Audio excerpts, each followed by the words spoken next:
Valentin, va-t-on pouvoir bientôt payer ses gâteaux en bitcoin quand on vient faire ses courses ou ses croquettes pour le chien, le chat? C'est une vraie question.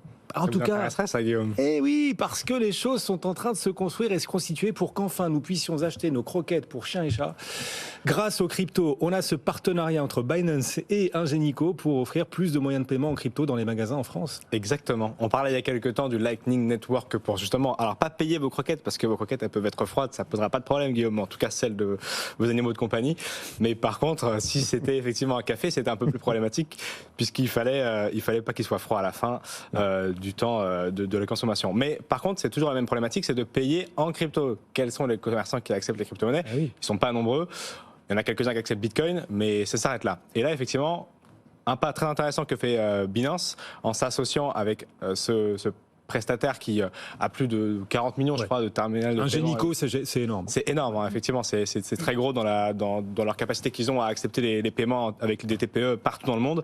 Et donc ils font une expérimentation avec quelques magasins à Paris, c'est-à-dire que encore une fois, le géant Binance fait ses expérimentations en France, à Paris. Sur des bobos.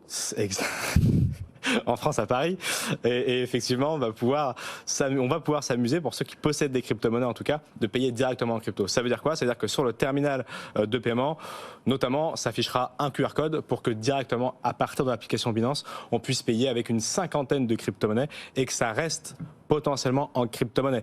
Jusque-là, il y avait des cartes crypto. Binance avait justement des partenariats avec des cartes de paiement pour transformer ces cryptos en euros ou en dollars et qu'on les paye en dollars. Donc c'était une manière de les dépenser, mais c'était un peu particulier.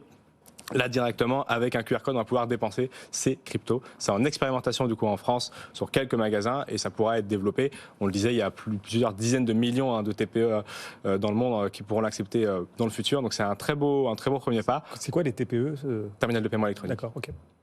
Non, mais juste, voilà. Mais en tout cas, effectivement, c'est ça. C'est la capacité de payer directement une cinquantaine de crypto-monnaies, stablecoin compris, et ça sera amené à évoluer dans le futur. Donc voilà, très beau partenariat entre ces deux mondes qui sont la finance traditionnelle et la finance décentralisée, et une nouvelle manière de financer ces cryptos. Oui. Et en fait, ça rentre un peu en écho avec, il y a quelques jours, vous receviez David Princet qui nous parlait de leur intégration avec des calculs d'imposition pour calculer sa plus-value en crypto. En fait, c'était pas si absurde puisque, encore une fois, quand on fait des paiements en crypto, s'il y a de la plus-value, il y a la flat tax à 30%.